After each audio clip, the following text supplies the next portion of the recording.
الحمد لله حمدا يليقه بجلاله وكماله سبحانه وتعالى.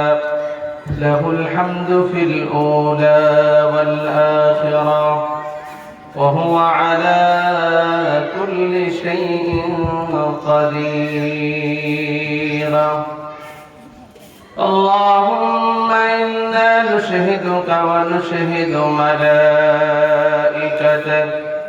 وحملة عرشك وجميع خلقك كأنك أنت الله، فهو الواحد الأحد الفرد الصمد الذي لم يلد ولم يولد ولم يكن له كفوا أحد.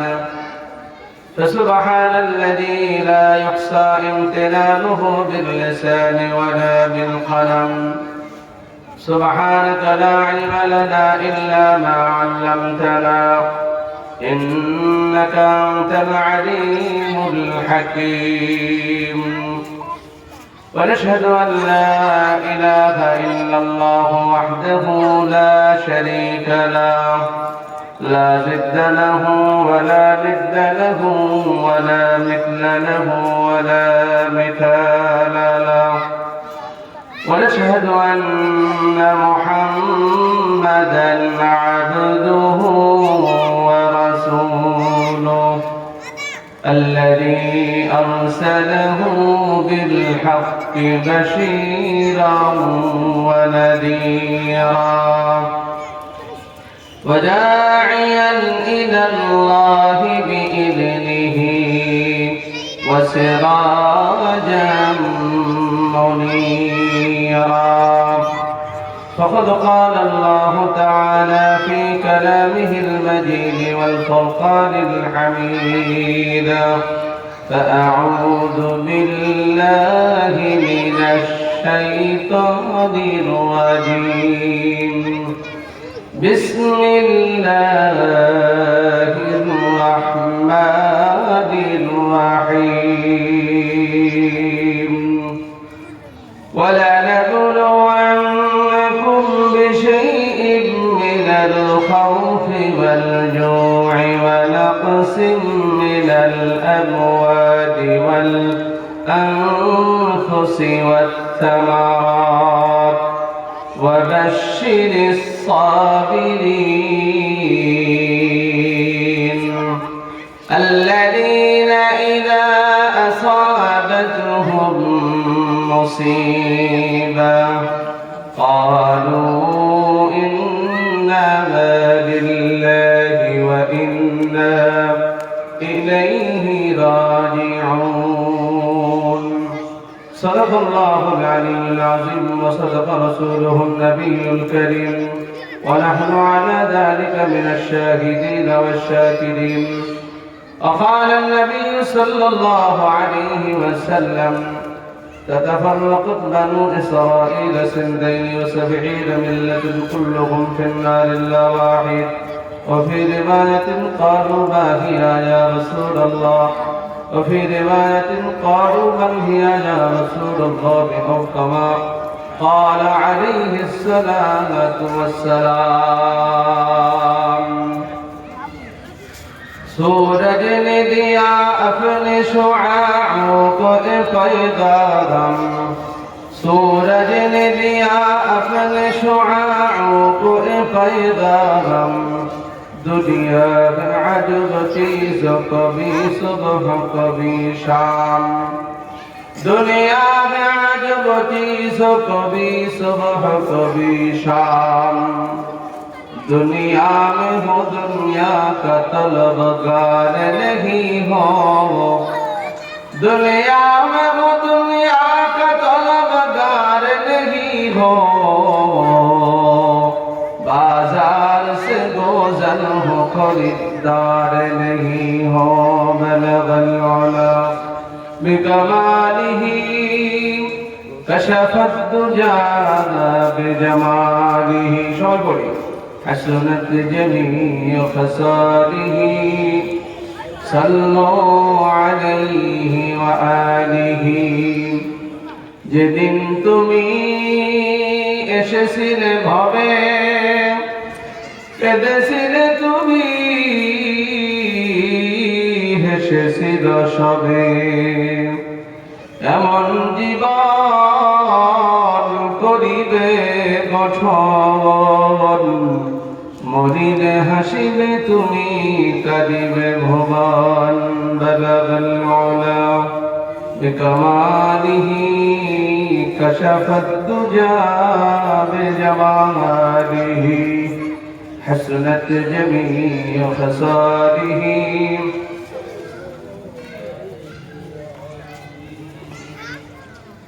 আল হিকামা model মাদ্রাসার উদ্যোগে 16 December ওয়াজ মাহফিলের আয়োজন করা হয়েছে মডেল কলেজ সংলগ্ন মাঠ। আজকের মাহফিলের সুযোগ্য সভাপতি, প্রধান অতিথি, বিশেষ অতিথি, আগত স্বাগত দূর দূরান্ত হতে প্রিয় মুসলমান ভাইরা, পর্দার অন্তর আড়ালে ধার্মিকা অবলা সরলা ও পবিত্র তাহেরা আমার প্রিয় মা ও বোনেরা, সকলের প্রতি আমার আন্তরিক সালাম। আসসালামু আলাইকুম ওয়া রাহমাতুল্লাহি ওয়া বারাকাতুহু। আজকের মাহফিলের প্রধান আলোচক, বিশিষ্ট ইসলামী চিন্তাবিদ, সারা বাংলার আলোড়ন সৃষ্টিকারী, সুললিত কণ্ঠস্বর হযরতুল আল্লামা মাওলানা মুফতি আবু বকর সিদ্দিক জিহাদি কেরানীগঞ্জ মুহতামিম জামিআ রওজাতুল জান্নাহ কওমি মাদ্রাসা ফরিদপুর।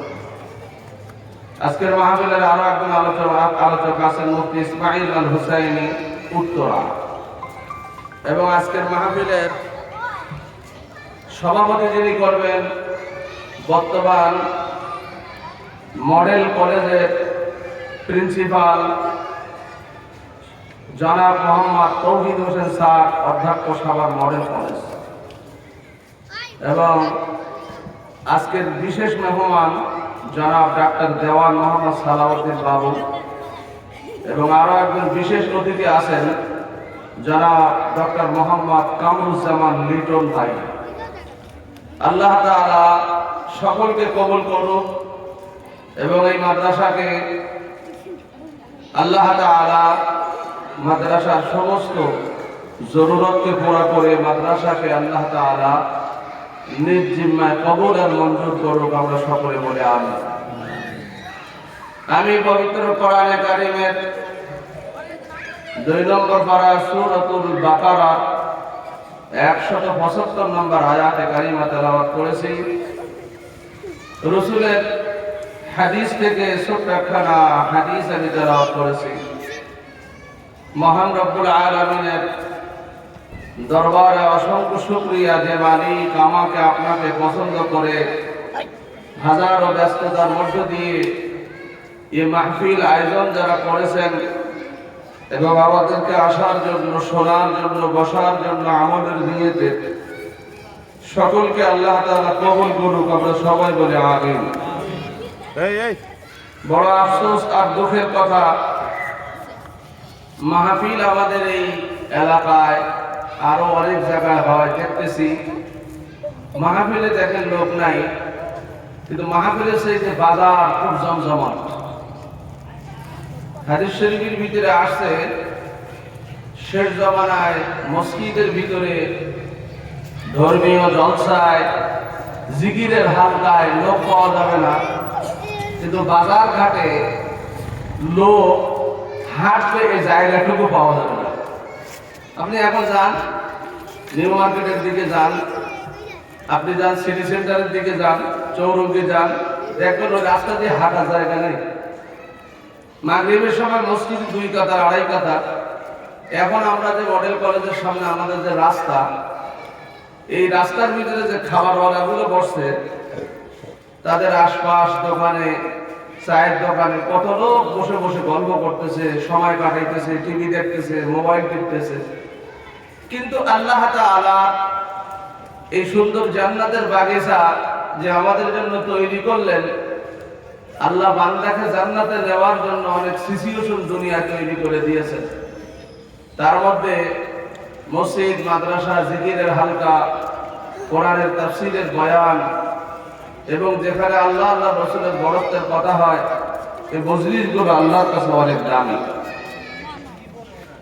যেমন হাদিস শরীফের ভিতরে রাসূল করিম সাল্লাল্লাহু আলাইহি ওয়াসাল্লাম বলেন যে ওয়ানাসালাত আলাইহিমুস সাকিনা ওয়া গাশিয়াতুহুমুর রাহমা ওয়া যাকারাহুমুল্লাহু ফী মান ইনদা। যেখানে আমার আলোচনা হয় ওই মজলিসটা রহমতের ফেরেশতা দিয়ে আল্লাহ তাআলা পুরো মজলিসকে বেষ্টনী দিয়ে দেয়।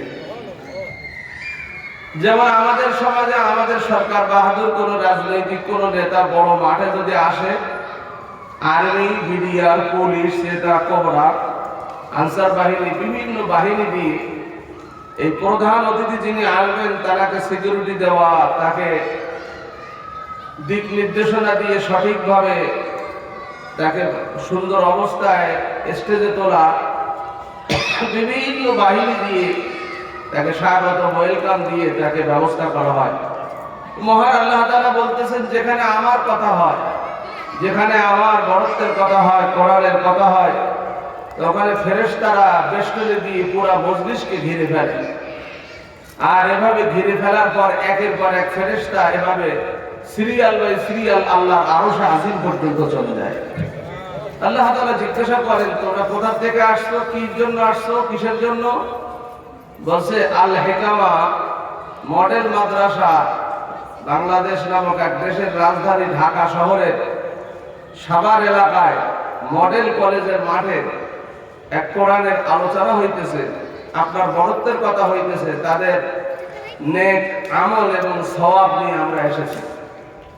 তখন আল্লাহ তাআলা বলেন যে তোমরা শুনে রাখো, যেখানে আমার আলোচনা শোনার জন্য যারা হাজির হয়েছে, যারা আলোচনার জন্য আসে নাই, পাশে দাঁড়িয়ে আছে, চলতি পথে অন্য কাজে আসছিল কিন্তু চলার পথে আওয়াজ শুনে রাস্তার নিকটে দাঁড়িয়েছে, এ সকল মানুষকে আমি আল্লাহ তাআলা মাফ করে দিলাম। আল্লাহ তাআলা আমাদেরকে এখানে নিয়ে আসছেন, এই মজলিসে বসার তৌফিক দান করেছেন। এত সুন্দর এক আয়োজন হয়েছে, কিন্তু দেখেন লোক সংখ্যা নাই।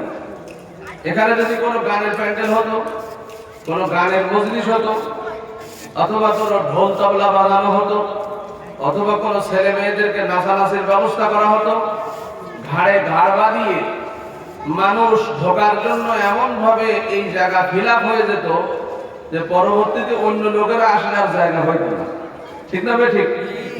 কিন্তু কোরআনে হাকিমে অসংখ্য জায়গায় আল্লাহ তাআলা বলেছেন وَلَنَبْلُوَنَّكُمْ بِشَيْءٍ مِّنَ الْخَوْفِ وَالْجُوعِ وَنَقْصٍ مِّنَ الْأَمْوَالِ وَالْأَنفُسِ وَالثَّمَرَاتِ وَبَشِّرِ الصَّابِرِينَ الَّذِينَ إِذَا أَصَابَتْهُم مُّصِيبَةٌ قَالُوا إِنَّا لِلَّهِ وَإِنَّا إِلَيْهِ راجعون وَلَنَبْلُوَنَّكُمْ আমি তোমাদের পরীক্ষা করব বিশাইইন মিনাল খাউফ ভয় দিয়ে, ওয়াল জু আমি ক্ষুধা দিয়ে পরীক্ষা করব, ওয়া নাফসিন মিনাল আমওয়াল মালের ভিতরে ক্ষতি দিয়ে তোমাদেরকে পরীক্ষা করব, ওয়াল আনফুস জানের উপরে ক্ষতি দিয়ে আমি আল্লাহ তোমাদের পরীক্ষা করব, ওয়াস সামারাত বাগান বাড়ির ফলের উপরে, ফসল ক্ষেতের উপরে বিপদ আর মুসিবত দিয়ে আমি তোমাদেরকে পরীক্ষা করব। এ পরীক্ষা করার পর আমার উপরে রাগান্বিত না হয়, আমার উপরে কটূক্তি বাঁকা কথা না বলে, ইন্না লিল্লাহ বলে তুমি যদি সবর করো, আমি মালিক তোমাকে প্রিয়তম বান্দা হিসেবে কবুল আর মঞ্জুর করে নেব। সুবহানাল্লাহ। দুনিয়ার সমাজে যত মাখলুকাত আল্লাহ তাআলা তৈরি করেছেন, মানুষের মতো সুন্দর করে আমার আল্লাহর কাউকে বানায় নাই। এই জগতের মধ্যে যত সৃষ্টি মাখলুক, জিন, পরী, দেব, দানব, মানব, হাঁস, মুরগি, গরু, ছাগল, বাঘ, মহিষ, ভাল্লুক, এভাবে দুনিয়ার জমিনে, আসমান জমিনে, ইথরে পাথরে এবং পানির ভিতরে যত প্রকার মাখলুকাত আল্লাহ তাআলা তৈরি করেছেন, মানুষের মতো গর্দান সাইরক সোজা করে, চেহারাটা উঁচু করে, দাপটের সাথে এত সুন্দর করে আর কাউকে বানাই নাই। আমার আল্লাহ মানুষকে বানানোর জন্য ফেরেশতাদের কাছে জিজ্ঞাসা করেছিলেন, ও ফেরেশতারা, আমি এমন এক জাতি তৈরি করব, ওই জাতি যদি নেকের কাজ করে করতে করতে আরশে আজিম পর্যন্ত তার মর্যাদা পৌঁছে যাবে। ওই জাতি যদি গুনাহ কাজ করে তারা হাইন জানোয়ারের চাইতে নিকৃষ্ট হিসাবে আমার কাছে পরিণত হবে। ঠিক না বেঠিক? এই বলে আদম যদি আল্লাহর হুকুম রাসূলের আদর্শ অনুযায়ী নিজের জীবনকে কোরআনের বিসমিল্লাহর বা থেকে সূরা নাসের সিন পর্যন্ত দুনিয়ার জীবনে, পারিবারিক জীবনে, সামাজিক জীবন, রাজনৈতিক জীবন, সমস্ত জীবনের মধ্যে কোরআনে কারিমের আইন ও কানুন দিয়ে যদি পরিচালনা করত, আল্লাহর নবীর জমানার সোনার মানুষের দুনিয়ার মানুষগুলো পরিণত হয়ে যেত। কিন্তু দুনিয়ার মানুষ যেটা চোখে দেখে ওটা বিশ্বাস করে, যেটা চোখে দেখে না বিশ্বাস করে না। গুনার দিকে এই পরিমাণ দৌড়ায়, জাহান্নামে যাওয়ার জন্য প্রতিযোগিতামূলক বুনিয়াদম দৌড়ায়। কিন্তু অদৃশ্য জগতে বান্দার জন্য যেটা রেখেছেন, ওই বান্দা যদি আল্লাহকে ভয় করে, আসমানি ইলমের বিদ্যা যদি থাকে, রাসূলের আদর্শ যদি থাকে, কোরআনের নীতিমালার উপরে যদি জ্ঞান থাকে, ওই মানুষটা কোনদিন বাঁকা পথে চলতে পারে না। ইহদিনাস সিরাতাল মুস্তাকিম, সোজা পথে চলে তার জীবন যৌবন এমন ভাবে আল্লাহর দরবারে নেওয়ার জন্য নিজের পাদেহ সংগ্রহ করে। ও বান্দা, তুমি যদি ঈমান আর আমল নিয়ে আমার কাছে আসতে পারো, আসতে দেরি, আমি মালিক তোমাকে জান্নাত দিতে দেরি করব না।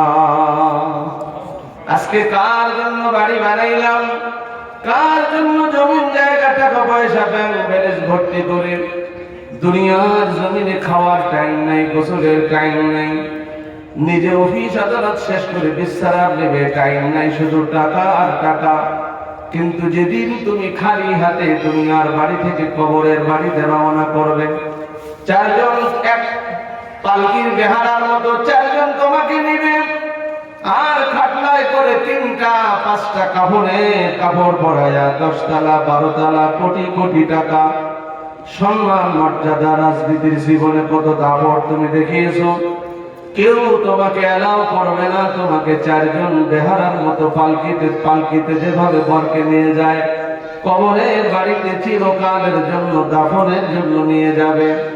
যাদের জন্য আপন আপন করেছো, রোনে ওয়ালা তুহি হায় জানে ওয়ালা কুছ নেহি, যাদের জন্য তুমি জীবন যৌবন শেষ করে দিয়েছো, যাদের জন্য তোমার জীবনকে যৌবনকে আল্লাহর হুকুম অনুযায়ী পরিচালনা করো নাই, নবীর আদর্শ অনুযায়ী পরিচালনা করো নাই, ওই আপনজন বিবি বাল বাচ্চা সন্তান সন্ততি টাকা পয়সা ব্যাংক ব্যালেন্স ঘর বাড়ি সব দুনিয়ার জমিনে পড়ে থাকবে, তুমি খালি হাতে কবরে বাড়িতে রওনা করবে। কবি বলেন, এ চামানি ওহি রহেগা और हजारों बुलबुली अपने अपने बोलिया सब भूल कर उड़ जाएगा।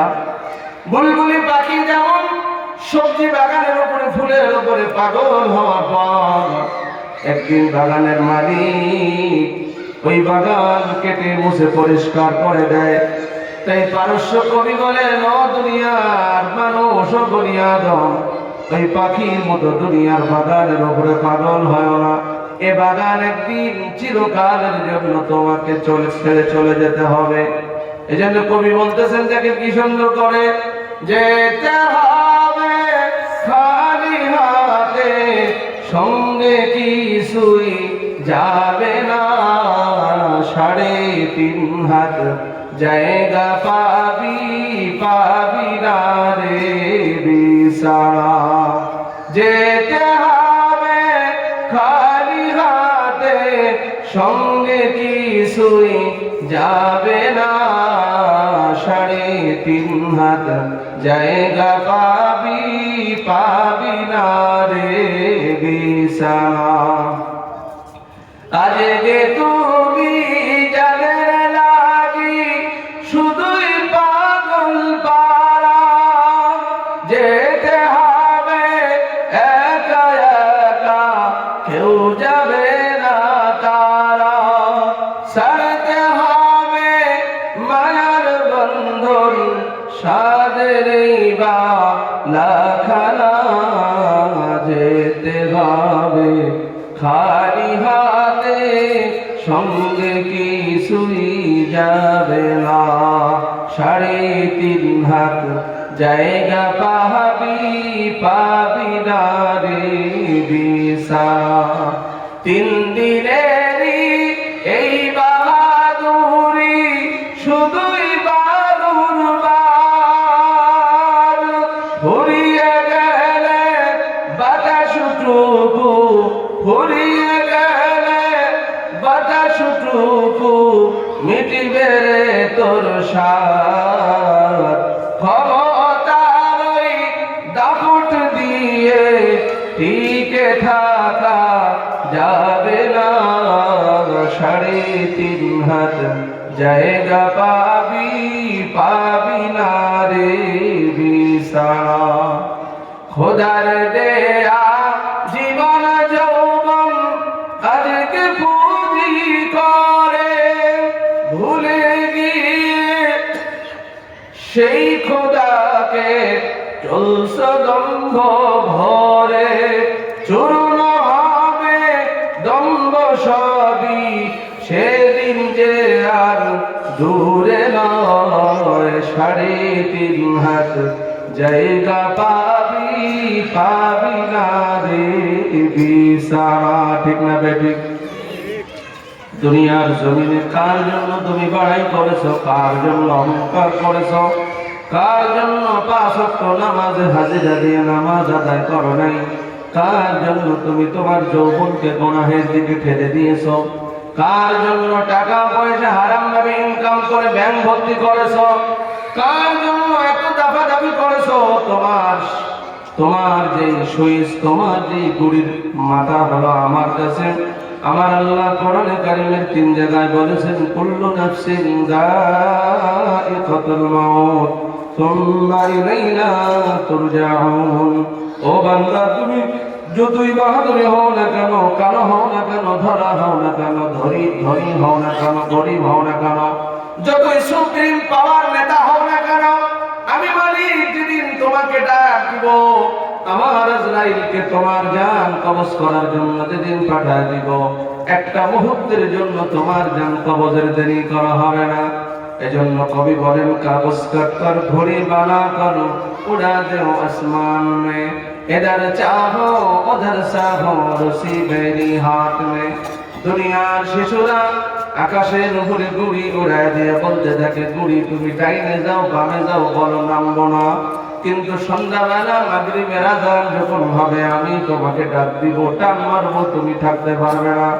আমার আল্লাহ বলেন, তুমি যতই অহংকার করো না কেন, যতই রাজনৈতিক দাপটের কারণে মানুষকে মানুষ না মনে করো না কেন, নামাজের মধ্যে হাজিরা হও না কেন, তুমি আমার নবীর আদর্শ অনুযায়ী নিজের জীবনকে পরিচালনা করো না কেন, কোরআনের নীতি অনুযায়ী সংসার ভবন থেকে রান্নাঘর পর্যন্ত কেন পরিচালনা করো না? দুনিয়ার সব জিনিস তুমি বুঝেছো, কিন্তু আমাকে বোঝো নাই। দুনিয়ার সব জিনিস বুঝেছো, কিন্তু আমার কোরআনকে তুমি পড়ো নাই। দুনিয়ার সব জিনিস বুঝেছো, আমার নবীর হাদিসের পাশেও যাও নাই। দুনিয়ার সব জিনিস বুঝেছো, মসজিদে যাওয়া 5 ওয়াক্ত এটা বোঝো নাই। ও বান্দা, তুমি আমার কি করে জবাব দেবে? কোরআনে হাকিমের মধ্যে রব্বুল আলামিন বলেন, ক্বালা রাব্বি বিমা হাশারতানি আ'মা ওয়া ক্বাদ কুনতু বাসীরা। কিয়ামতের দিন বান্দা বলবে, আল্লাহ দুনিয়ার জমিনে আমি তো চোখওয়ালা ছিলাম, আমাকে হাসরের ময়দানে কেন অন্ধ করে তোলা হলো? মালিক বলবেন, ওয়া ক্বাদ কুনতু বাসীরা, তোমার চোখ ছিল ঠিকই, ফানাসিতাহা ওয়া কাযালিকাল ইয়াওমা তুনসা, আমাকে তুমি ভুলে গিয়েছিলে, আমার কথা বললে মুখ ফেরায় নিতে। ওলামায়ে কেরাম যখন কোরআনের কথা বলতো তখন তার বিরোধিতা করতে, নামাজের কথা বললে নাক ছিটকাইতে, সুদ আর ঘুষ থেকে তোমাকে ফিরে থাকার কথা বললে তুমি তার বিরোধিতা করতে। তুমি যদি ওই জায়গায় দায়িত্ব প্রাপ্ত থাকতে, এমনকি ইমাম সাহেবের চাকরিও তুমি খেয়ে দিয়েছো, আজকে তুমি যাবা কোথায়? তোমার কোনো শক্তি তো কাজে লাগবে না। সমস্ত পৃথিবী যেদিন শেষ হয়ে যাবে, সমস্ত দুনিয়ার মানুষ একদিন খতম হয়ে যাবে, কেউ থাকবে না। আমার মালিক আরশে আজিমের 8 ফেরেশতার মৃত্যু দান করবেন। মালাকুল মউতকে ডেকে বলবেন, হে মালাকুল মউত, আর কে কে বাকি আছে? বলে আল্লাহ সমস্ত ফেরেশতা এবং সমস্ত বনি আদম সমস্ত মাখলুকাত যা আপনি তৈরি করেছিলেন আমি আর আপনি বাদে আর কোনো কিছু বাকি নাই, সব দুনিয়া ছেড়ে চলে গেছে, মারা গেছে। এবার আল্লাহ বলবেন ও আজরাইল, যেই মানুষের জান কবজ করেছো তার কলিজা ছিঁড়ে যখন এই অন্তরটা দিলটা এবং রূহটা বাহির করেছো 1000 গলা না কেটে যেমন জীবজন্তুর চামড়া ছিঁড়লে যে পরিমাণ কষ্ট হয়, একটা মানুষ যখন মারা যায় ওই মানুষটার জান কবজ করার সময় এর চাইতে কোটি কোটি গুণ কষ্ট হয়। ও মালাকুল মাউত, তুমি তো সমস্ত মানুষের জান কবজ করেছো, আজকে নিজের জান নিজে কবজ করো। মালাকুল মাউত তখন নাজারি করতে থাকবে আর কাঁদবে, ওগো মালিক, আমি যদি জানতাম মউতের এত কষ্ট আমি কোনদিন মানুষের জান কবজ করা জিম্মাদারি গ্রহণ করতাম না। এবার আল্লাহ তাআলা বলবেন, দুনিয়ার দিকে তাকায় বলতে থাকবেন আইনাল মুলুক, কোথায় সেই রাজা বাদশারা, আইনাল নহর কোথায় সেই দরিয়া, আইনাল জাবাল কোথায় সেই পাহাড় পর্বতমালা, আইনাস শাজার কোথায় সেই গাছপালা তরুলতা। যে রাজা বাদশারা অহংকারের সাথে মিথ্যার সাথে জুলুম করেছে জনগণকে, জনগণ মনে করে নাই, দেশের টাকা কোটি কোটি টাকা বিলিয়ন মিলিয়ন টাকা বিদেশের বাড়িতে পাচার করেছে, নিজেদের ভুল কখনো বোঝে নাই, এখনো বোঝার চেষ্টা করে না, শুধু বলে আসবো ক্ষমতা আবার নেব, আবার মানুষদেরকে জুলুম করব, যে যে বিরোধিতা করছে তাকে বালিশ ছাড়া মাটির নিচে ছড়াইয়া দেব। আমার আল্লাহ বলেন এই ক্ষমতা তো আমার হাতে, একবার ক্ষমতা দিয়ে তোমাকে পরীক্ষা করলাম, কোথায় সেই রাজা বাদশারা যা মিথ্যা অহংকারের সাথে দেশ পরিচালনা করেছে, কেউ কথা বলবে না। আবার আল্লাহ চিৎকার করে সমস্ত জাহানের দিকে তাকায়, আরশের মালিক সেই মহান সৃষ্টিকর্তা রাজা বিরাট বাদশার বাদশা আমার আল্লাহ ডেকে বলবেন আইনাল নহর কোথায় সেই দরিয়া, যেই দরিয়া দিয়ে সমুদ্র নদ নদীর পানি দিয়ে তাম পৃথিবী আমি পানি দিয়ে প্রবাহমান দেখেছিলাম, তার জোয়ার ভাটা দিয়ে কোথায় সেই নদী নালা আর সাগর, কথা বলবে না। এবার আল্লাহ ডাক দিয়ে বলবেন আইনাল জাবাল কোথায় সেই পাহাড় পর্বতমালা, যেই পর্বত দিয়ে পাহাড় দিয়ে দুনিয়ার জমিনকে স্থিতিশীল করে রেখেছিলাম, সেই পাহাড়গুলো কোথায়, কেউ কথা বলবে না। এবার আল্লাহ বলবেন আইনান নহর আইনান শাজার কোথায় সেই গাছপালা, এত সুন্দর করে দুনিয়ার জমিন আমি সাজিয়ে দিয়েছিলাম, কোথায় সেই গাছপালা, কেউ কথা বলবে না।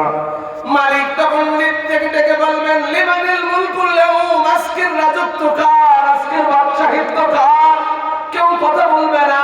কথা বলার কোনো মানুষও নাই, কোনো জীব জানোয়ার নাই, কোনো শক্তিধর বাদশাহ নাই, কোনো অহংকারী নাই, কোনো মুমিন নাই, কোনো সাদা নাই, কালো নাই। আমার আল্লাহ নিজ প্রশ্নের জবাব নিজেই দিয়ে বলবেন লিল্লাহিল ওয়াহিদিল কাহ্হার, আজকের বাদশাহিত্ব একমাত্র আমি আল্লাহ, আজকের বাদশাহিত্ব আমি নিজে খোদা। কিয়ামতের দিন আমার মালিক এইভাবে যখন বলতে থাকবেন, কেউ কথা বলবে না। হাসরের ময়দান যখন কায়েম হবে অবস্থা, আমার মালিক জিবরিল আমিনকে আবার জান দিয়া তাকে সজীবতা এবং তাকে পুনরুজ্জীবিত করবেন। জিবরিল আমিনকে বলবেন ওগো জিবরিল যাও, আমি কিয়ামতের ময়দানের মাঠ কায়েম করব, আমার বন্ধুকে ডেকে নিয়ে আসো। আমার বন্ধু যতক্ষণ পর্যন্ত আমার কাছে না আসবে আমি ততক্ষণ পর্যন্ত আমি হাসরের ময়দানের বিচার শুরু করব না। মালিক ইয়াউমিদ্দিন আমরা 5 ওয়াক্ত নামাজের ভিতরে যে সূরা ফাতিহা পড়ি, বিসমিল্লাহির রহমানির রহিম, আলহামদুলিল্লাহি রাব্বিল আলামিন, সমস্ত জগতের প্রতিপালক ওই আল্লাহর প্রশংসা করতেছি। মালিক আলহামদুলিল্লাহি রাব্বিল আলামিন, আর রহমানির রহিম, পরম করুণাময় মহান রব্বুল আলামিনের নাম যিনি দয়াবান। মালিক ইয়াউমিদ্দিন, শেষ বিচারের দিনের মালিক। ইয়াকা না'বুদু ওয়া ইয়াকা নাস্তাঈন, তোমারই ইবাদত করি, তোমার কাছে সাহায্য প্রার্থনা করি। ইহদিনাস সিরাতাল মুস্তাকিম, সমস্ত ওগো মালিক যত বাঁকা পথ আছে বাঁকা পথ থেকে ফিরে আমাদেরকে সোজা পথে পরিচালনা করো। সিরাতাল্লাযীনা আন'আমতা আলাইহিম, ওই পথের মধ্যে আমাদেরকে চালাও যেই পথের মধ্যে চলে ভালো ভালো জান্নাতি হয়েছে। গায়রিল মাগদুবি আলাইহিম ولا الضالين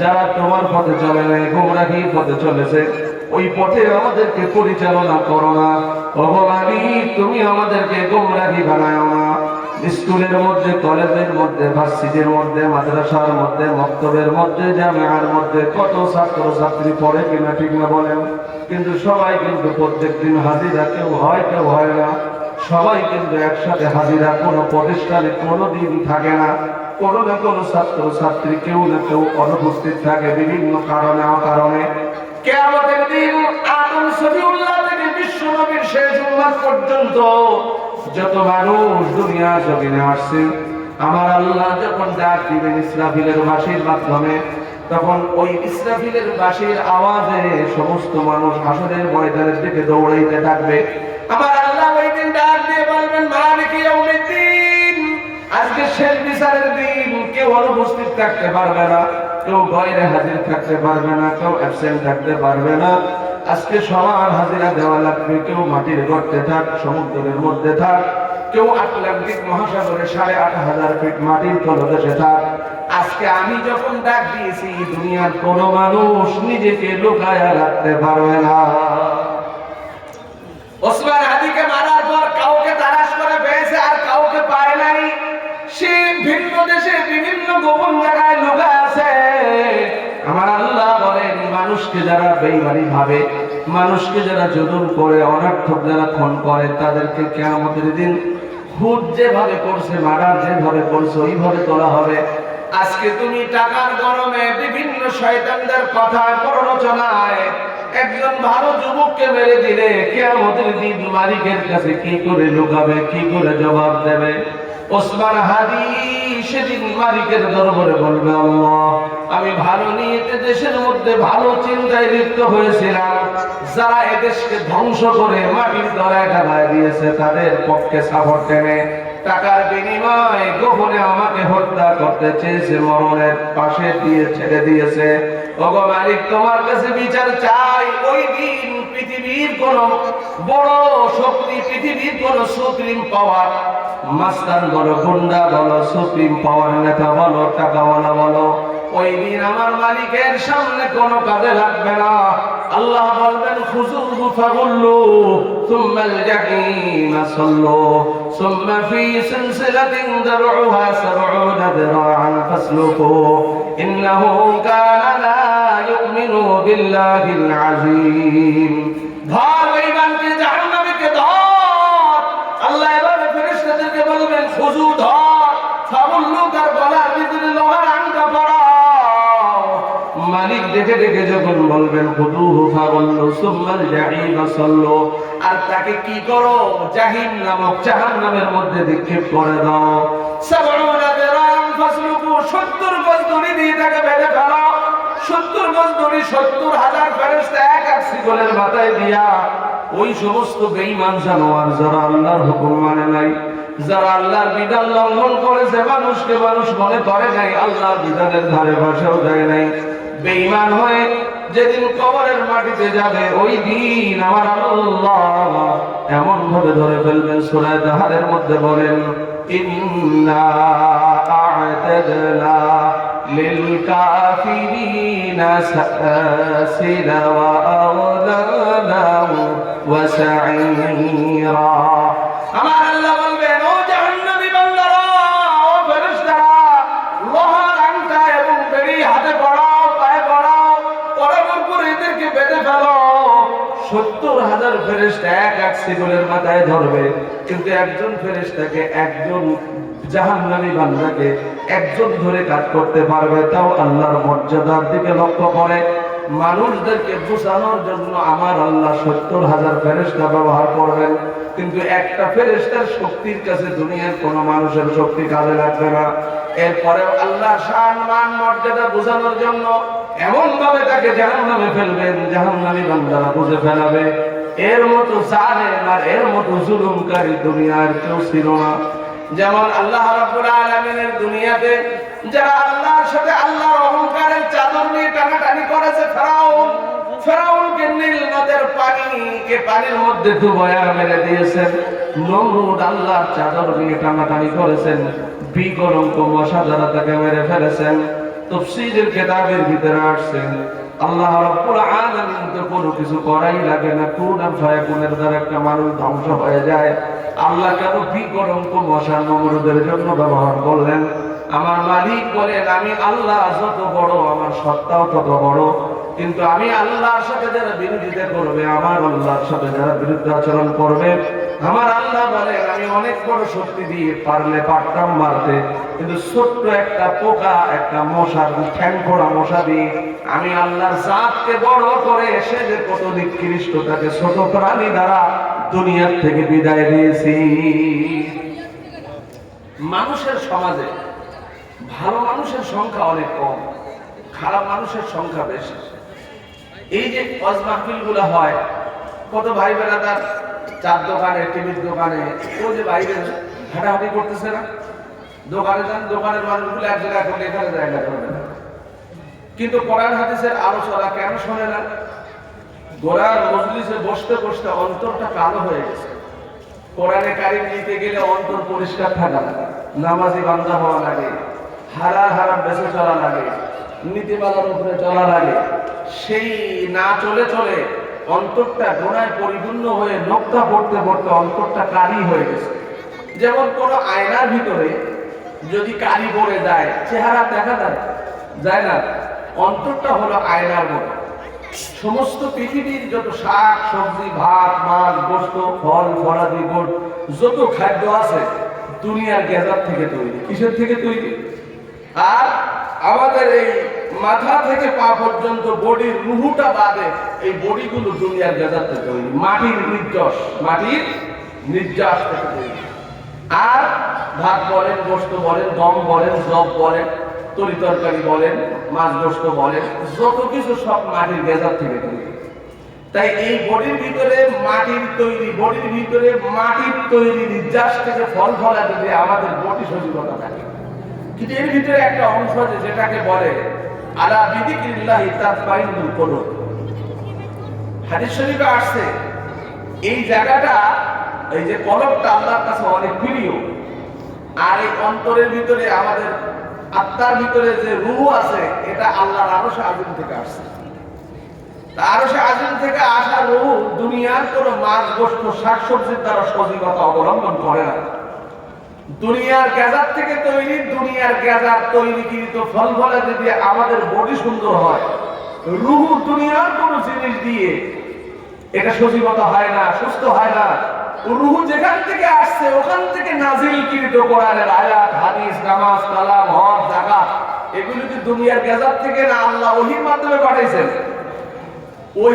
ওহী নাজিলকৃত কোরআনের আয়াত, হাদিসের বাণী, নামাজ, কালাম, নবী রাসূলের মাধ্যমে যে কথাগুলো আসছে ওই কথাগুলো যেখান থেকে আসছে রূহটাও সেখান থেকে আসছে।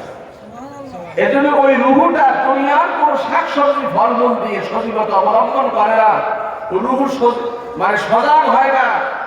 আল্লাহ তাআলা সে যেখান থেকে রূহ আসছে ওখান থেকে নাজিলকৃত কোরআনের আয়াত, ওখান থেকে নাজিলকৃত হাদিসের বাণী, ওখান থেকে আল্লাহর দেওয়া নবীর হাতে দেওয়া নামাজ, ওইগুলো দ্বারা রূহ সজীবতা অবলম্বন করে। এখন আয়নার উপরে যদি কালি পড়ে যায়, ওই কালি দিয়ে, ওই কালিওয়ালা আয়না দিয়ে আর চেহারা দেখা যায় না। আল্লাহ বলেন অন্তরটাও আয়নার চাইতে স্বচ্ছ।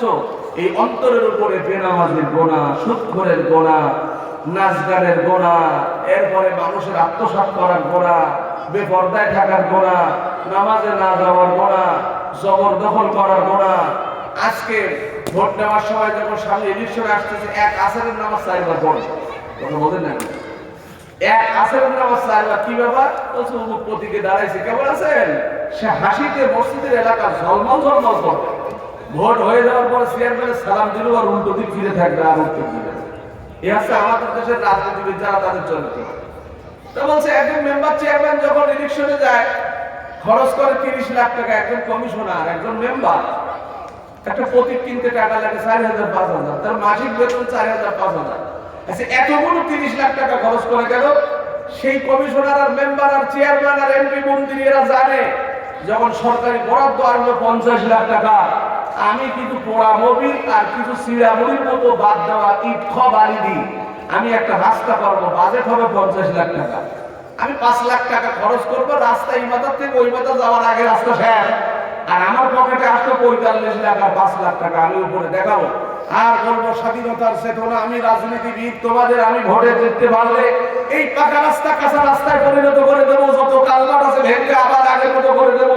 এই সমস্ত নেতা নেতৃত্বের ভাষায় মনে হবে এলাকা আরো স্বাধীন থেকে কোরআন নাজিল হচ্ছে, অথচ এদের মতো বাটপার আর দুনিয়ার জমিনে দ্বিতীয় দেব। ঠিক না ঠিক? কোরআনে হাকিমের কথা কেন ভালো লাগে না? অন্তরের ভিতরে ময়লা জমে গেছে। নামাজের কথা কেন ভালো লাগে না? মাথার ভিতরে, মগজের ভিতরে, চিন্তার ভিতরে গোনার ময়লা জমতে জমতে জমতে এখানে আর কোনো জায়গা নাই এই কোরআনে কারিমের আয়াত নেওয়ার জন্য। এজন্য আজান দিলে একজনের গাজালা করে, মাতৃবাগান যত যত মসজিদ আছে, অনেক মানুষের যখন আজান হয়, যারা বেনামাজি, কঠোর যারা বেনামাজি, আল্লাহ দুনিয়ায় সবকিছু নিয়ামত ভোগ করার পরেও আল্লাহকে যে বিশ্বাস করে না, আজানের অবস্থা মজা লাগে, রাগ করে। এত করে আজান কেন? মাইকের, এই মাহফিলের মাইকের কারণ যদি হরেনটা বাসার দিকে যায়, ওই লোকটা যদি আল্লাহর হুকুম অনুযায়ী নামাজ কালাম পড়ে অথবা আল্লাহ প্রিয় ব্যক্তি হয়, তো ওই লোকটা কোনো সমালোচনা আর এটার বিরুদ্ধাচরণ করবে না। হ্যাঁ, আমার দিকে মাইক ফিরালো কেন, আমার ঘরের দিকে হরেন ফিরানো কেন? আরে সারা জীবন ভর তুমি আল্লাহর কালাম শোনো নাই, সারা জীবন ভর মসজিদে ঢোকো নাই, তোমাকে নেওয়ার জন্য মসজিদের এই মাহফিলের মাইকটা তোমার ঘরের নিকটে বসে, অন্য ঘরে পড়ে নাই। অর্থাৎ আল্লাহ দেখতেছেন আমার এই বান্দা কঠোর বেয়াদব, কঠোর বেঈমান, দেখি মাইকের আওয়াজ দিয়ে কিছু কোরআন আর কিছু হাদিসের বাণী দিয়ে তার অন্তরের ময়লাগুলো দূর হয় কিনা। কিন্তু সে তো কখনো নিতে চায় না। যেমন আমাদের ছেলেদের ভিতরে অনেক বাচ্চারা একটু পাকনা থাকে, একটু হাবলা থাকে, হাবলা ছেলের তো একটু বুঝে কম, তো দুই বাচ্চাকে অঙ্ক শেখানো হচ্ছে, তা অঙ্ক শেখানোর পরে পাগলা যেটা হাবলা ওটাকে বলছে, বাবা তুমি তো একটু পারো কম, আমি তোমার একটা সিস্টেম অঙ্ক শিখাবো, বলো তো। ওই যে গাছের ডালে 12টা পাখি বসে আছে, 6টা চলে গেলে 5টা চলে গেলে কয়টা থাকে? যেটা পাগলা বলছে, এই ভাই অঙ্ক কথা বলিস না, বললে কিন্তু অঙ্ক শেখা হয়ে যাবে। আছে না নাই? কিছু লোক আছে কোরআন হাদিস নিবে না, নামাজ পড়বে না, ভালো কথা নিতে রাজি না। আমি সকালবেলা চুল কাটতেছি সেলুনের মধ্যে, আমি তো ওই গ্লাসের দিকে তাকাই, আমার চুল কাটতে আরেকজন আসতেছে, আরেক ভাই জিজ্ঞাসা করছে কোথায় যাচ্ছে? বলছে মাহফিল মেলা হচ্ছে, তাই মেলার দিকে যাচ্ছে। মাহফিলের মেলা, যে লোকটা জ্ঞানী কিনা আমি জানি না, মাহফিলের মেলা এই আওয়াজটা কারে গেছে কিনা জানি না। আপনি এই কথা বলেছেন, যদি আমার আওয়াজটা আপনি শুনে থাকেন তওবা করেন। মাহফিল মেলার সাথে কটূক্তি করবে, এখানে কিসের আয়াত তেলাওয়াত করা হয়? আজকে 16 ডিসেম্বর স্মৃতিসৌধ সারা বাংলাদেশের প্রাণকেন্দ্র সাভারে সরকার থেকে শুরু করে সবাই ফুলের তোড়া দেয় না? আমি আপনাদের কাছে প্রশ্ন করি, একজন স্বামী স্ত্রী কঠিন গন্ডগোল করছে, গন্ডগোল করার পরে এই স্বামী রেডি হয়ে আছে তালাক পেলে তাকে বাদ দেবে। সাভারের ফুলের বাগান থেকে একটা ফুলের তোড়া নিয়ে ওরা দুজন বসে, দুইজন অন্য অন্য দিকে মুখ ফিরায় বসে আছে ফুলের তোড়া নিয়ে। এই স্বামী স্ত্রী, প্রেমিক প্রেমিকা, এরা কি রাগ করবে না ফুলটা ভালোভাবে নেবে? আমার কথা বোঝেন নাই বলে? আচ্ছা, যারা বাংলাদেশের জন্য প্রাণ দিয়ে চলে গেছেন তাদের জন্য আমরা গুড বাই সালাম জানাই, আল্লাহ তাদের মাফ করে দিই। তাদের উদ্দেশ্য করে পাথরের উপরে ইট খোয়া দিয়ে বানানো স্মৃতিসৌধের উপরে ফুলের তোড়া রেখে কর্নিশ করে এখানে এই যে কাজগুলো করা হয়, আমরা দেখে আসতেছি বাংলাদেশ স্বাধীন হওয়ার পর।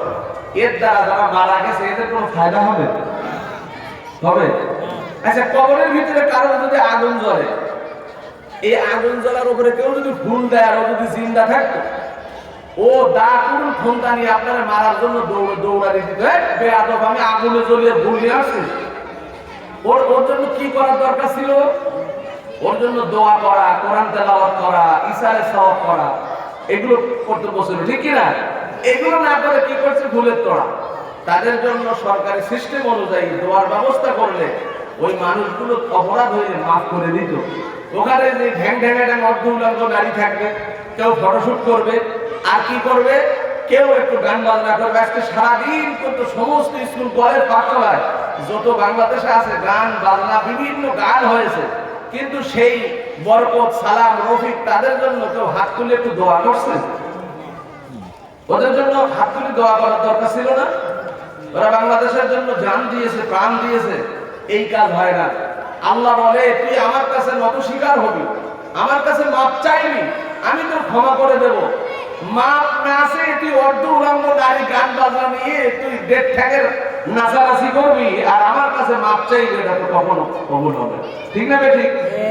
কোরআনে হাকিমের ঘরে একটা আমি হাদিস শরীফ তেলাওয়াত করেছি, খায়রুকুম মান তাআল্লামাল কুরআন ওয়া আল্লামা আও কামা ক্বালা আলাইহিস সালাতু ওয়াস সালাম। কোরআন শরীফ যে শিখে এবং অপরকে শেখায় তার মতো দামি কেউ নাই। এই দারুল আল হিকামা মডেল মাদ্রাসায় যে সমস্ত ছোট ছোট বাচ্চারা কোরআন শরীফ পড়ে, ছোট ছোট বাচ্চারা হাদিস তেলাওয়াত করে, আল্লাহ নবীর হাদিস কি সুন্দর করে বলে, আখলিস দীনাকা ইয়াকফিকাল আমালুল কলিল, অল্প আমলেই তোমার নাজাতের জন্য যথেষ্ট হইবে। ছোট্ট ছোট্ট বাচ্চারা কালা কালা রাসূলুল্লাহ সাল্লাল্লাহু আলাইহি ওয়াসাল্লাম খায়রুকুম মান তাআল্লামাল কুরআন ওয়া আল্লামা।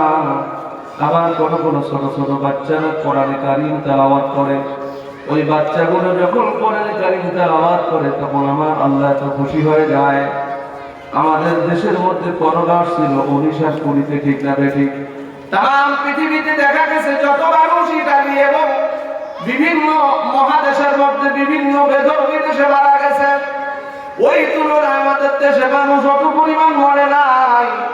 যেই হুজুরদের বিরোধিতা করেছে সেই হুজুরেরা, সেই আলেমরা ওই মা বাবার কাছে বুয়েট ইঞ্জিনিয়ার বানিয়েছে, এভাবে মাস্টার ডিগ্রি কমপ্লিট করিয়েছে, এলএলবি কমপ্লিট করানোর পর পিএইচডি নেওয়ার জন্য বিদেশের বাড়িতে বিদেশে পাঠাইছে। ওই ছেলেটা সরকারি চাকরিজীবী, লক্ষ লক্ষ টাকা বেতন পায়। করোনায় বাবা মারা গেছে, ইমাম সাহেবকে কল করে বলে, হুজুর আমার টাইম নাই, বাবার পাশে গেলে আমার করোনা হবে। ওই ছেলে আসেও নাই, দূরের থেকে হুজুরের মাধ্যমে, ইমাম সাহেবের মাধ্যমে ওই বাবাকে কবরের মধ্যে ঢোকাইছে। ঘটনা কোনো মানবী না সত্য। যাদেরকে বিরোধিতা করেছে, যে আলেমদের বিরোধিতা করেছে, সেই আলেমরা ওই বাবাকে সুন্দর করে কাফন পরায়া, তাদেরকে সুন্দর করে ধোয়ায়া, কাফনের কাপড় পরায়া, গলায় পরে খাটে করে কবরের বাড়িতে নামাইছে। অথচ হুজুরের বিরোধিতা করেছে যারা, তাদের মা বাপকে দাফন করেছে তারা। সমস্ত দুনিয়ার মানুষ আলেমদের বিরোধিতা করে, ইমাম মুয়াজ্জিন খাদেমদের বিরোধিতা করে, সবাই সময় পাইলেই চার দোকানে বসে তাদের নিয়ে একটু সমালোচনা করে।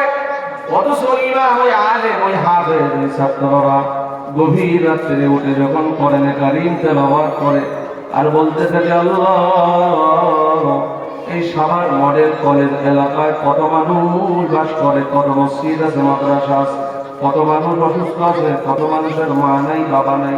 ভগবানী, আমার ছাত্রদেরকে নিয়ে তোমার কাছে বলাজারি করি, গভীর রাতে আল্লাহ তাকায় দেখো, দুনিয়ার সব ঘরবাড়ি দরজা জানালা বন্ধ হয়ে গেছে, অফিস আদালত বন্ধ হয়ে গেছে, কেউ নাই, সব জাগ্রত নাই, সব ঘুমান্ত।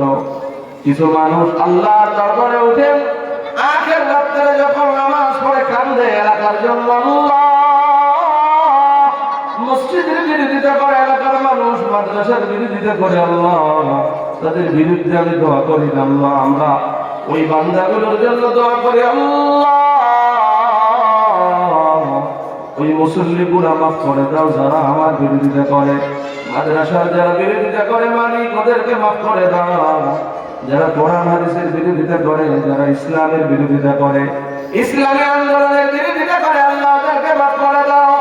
কায়মুনাবাদকে হাত তুলে আপনি তাদের বিরোধিতা করেন, তারা আপনার জন্য দোয়া করে। ওই আখের রাত্রে বাংলাদেশের জন্য গজব আসছিল, আমার মালিক ফেরেশতাদেরকে ডেকে বলে, ও ফেরেশতারা খবর কি? বলে, আল্লাহ দুনিয়ার জমিনে যত দেশ আছে, বাংলাদেশের মতো এত মাদ্রাসা, মসজিদ, এত কোরআনের হাফেজ অন্য কোনো দেশে নাই। গজব নিয়ে যখন ওই এলাকার ভিতরে গেছি, দেখি ওই এলাকায় মোড়ে মোড়ে, দোকানের গঞ্জে গঞ্জে, বিল্ডিং এর ফাঁকে ফাঁকে ছোট ছোট মাদ্রাসা, আমার মতো ছোট ছোট তালিবুল ইলম মাসুম বাচ্চারা দূরে দূরে তোমার কালাম এলাকি তেলাওয়াত করতেছে। আল্লাহ বলে, ও ফেরেশতা, ওই গজব উল্টা তুলে দিয়ে ওই এলাকার মধ্যে রহমতের বাড়িধারা পৌঁছায় দেয়। সুবহানাল্লাহ। এই জন্য কবি বলেন, কোরআন শেখাও ছেলেদেরকে, ওহে মুসলমান, জান কবরের সময় তোমার হইবে রে আসান। একটি ছেলে আলেম হলে মৃত্যুকালে তোমার পাশে বসে পড়িবে কোরআন। একটি ছেলে আলেম হলে মৃত্যুকালে তোমার পাশে পড়িবে কোরআন। কোরআন শেখাও ছেলে মেয়েকে ওহে মুসলমান, জান কবরের সময় তোমার হইবে রে আসান। কয়টা ছেলে জানাজার দোয়া জানে? ছেলেকে এলএলবি কমপ্লিট করিয়েছেন, ছেলেকে মাস্টার্স কমপ্লিট করিয়েছেন, ছেলেকে পিএইচডি করাইছেন, বাবা মারা গেছে, জানাজার নামাজের দোয়া জানে না, আছে না নাই? আত্তেহাতু জানে না, দোয়া করুন জানে না, এভাবে অন্যান্য দোয়া জানে না, সালামটাও দিতে পারে না, কালেমা তৈয়বা পড়তে পারে না। আমার আল্লাহ ডেকে ডেকে বলবেন, ও বান্দা তোমার কিছুই ছিল না, কিন্তু 5 শতক জায়গা ছিল। তোমার ভাই 8 শতক জায়গা তোমার থেকে বেশি করে নেওয়ার কারণে তুমি এই মামলাটা সাধারণ থানায় দাও নাই, সুপ্রিম কোর্টে যে মামলা দিয়েছে 8 শতক জায়গা আমি ভাইরে দেব না। অনেক মানুষ বলবে আমি গরিব, আমি ধনী, আমার এই কারণে আমি যাইতে পারি নাই, করতে পারি নাই।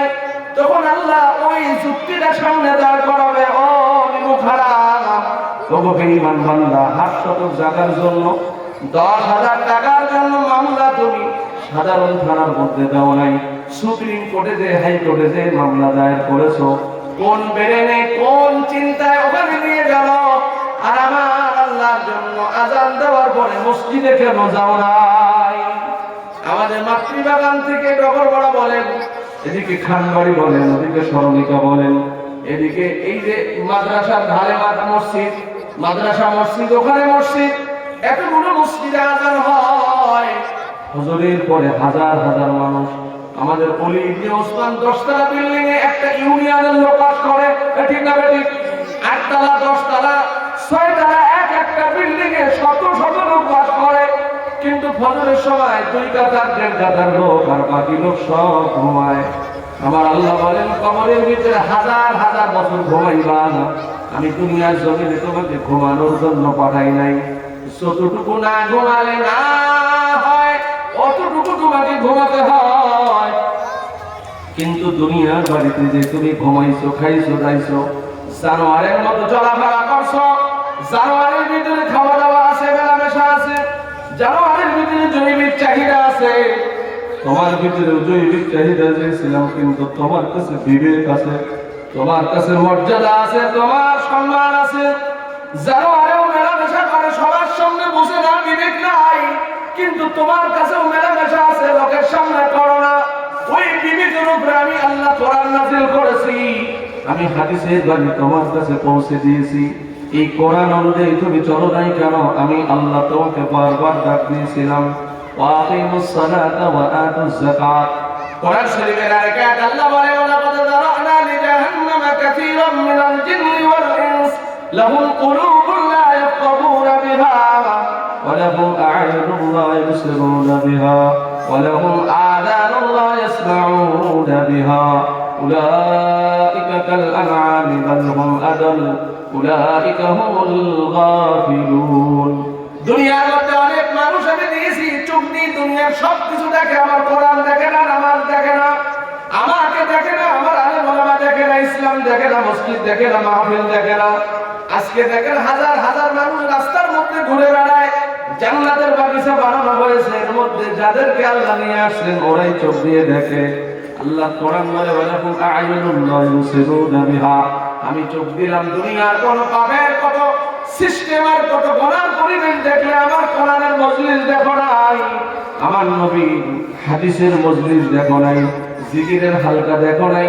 এরপরে আল্লাহ বলবেন, ওয়ালাকুম আযানুন লা ইয়াসমাউনা বিহা, আমি কান দিয়েছি, কান দিয়ে কত গান শুনেছো, কত নোবেল নাটক, কত সিনেমা, কত বায়োস্কোপ, কত নাচানাচি, কত ড্যান্স, কত আওয়াজ শুনেছো। আমার কোরআনের আওয়াজ শুনতে তোমার ভালো লাগে নাই, আমার নামাজের কথা শুনতে তোমার ভালো লাগে নাই, বেপর্দার কথা বলা হয়েছে, পর্দায় থাকো নাই, আমার হুকুম না মেনে, আমার হুকুমের কথা না শুনে একান্তে দুনিয়ার গোনার পরিবেশে সব শুনেছো, কিন্তু আমার কথা শোনো নাই কেন বান্দা? এবার আল্লাহ বলবেন, লাহুম আ'য়ুনুন লা ইবসিরুনা বিহা ওয়া লাহুম আযানুন লা ইয়াসমাউনা বিহা। এরপরে কানের কথা বললেন, এরপরে চোখের কথা বললেন, এরপরে বললেন লাহুম কুলুবুন লা ইয়াফকাহুনা বিহা, অন্তরের মধ্যে আমি হৃদয় দিলাম বোঝার জন্য, ছবির কথা বুঝেছো, টাকার কথা বুঝেছো, আজকে 10,000 কালকে 20,000 টাকা বানাইতে হবে এটা বুঝেছো, গোড়ার পরিবেশে গেলে খরচটাই কি করে শান্তি পায় এটা বুঝেছো, কিন্তু এই অন্তর দিয়ে চিরকালের জন্য জাহান্নামের